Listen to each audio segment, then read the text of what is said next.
Slikto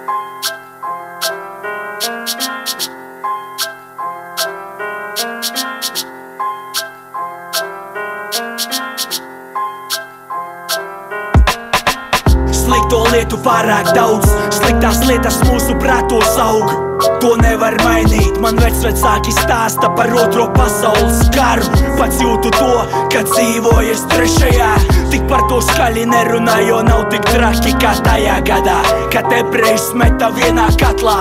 Vīriem veicās, ja tos neiesauca.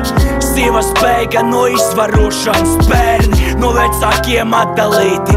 Tūkstošiem mirušo sīdaiņu, ar to viss ir pateikts. Idiotiskā cilvēku tiešanās pēc varas stulbus dara. Toreiz karoja par ideju, tagad naudu dala. Tagad krutāk, tagad raķetes. Un vienalga, kur tu atrodies, ja vajag tevi atradīs kopā ar visu tavu ģimeni.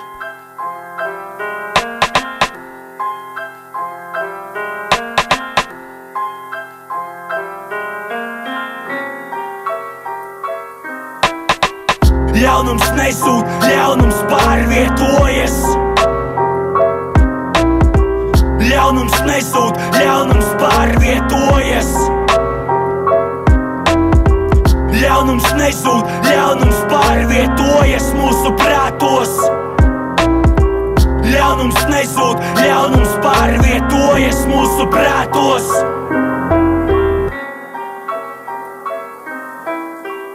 Vakarā skatos TV, tur vienu vīru intervē.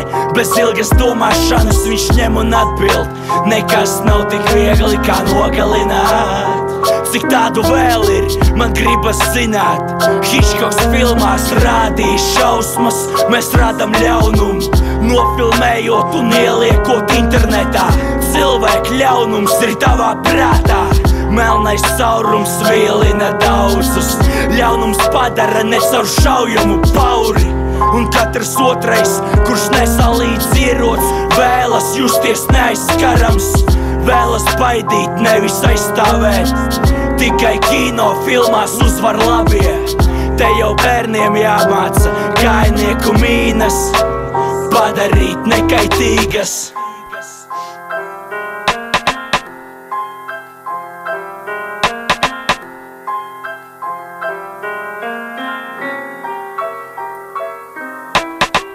Ļaunums nezūd, ļaunums pārvietojas.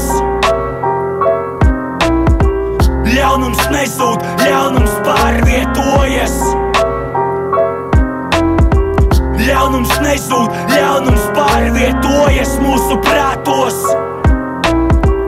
Ļaunums nezūd, ļaunums pārvietojas mūsu prātos.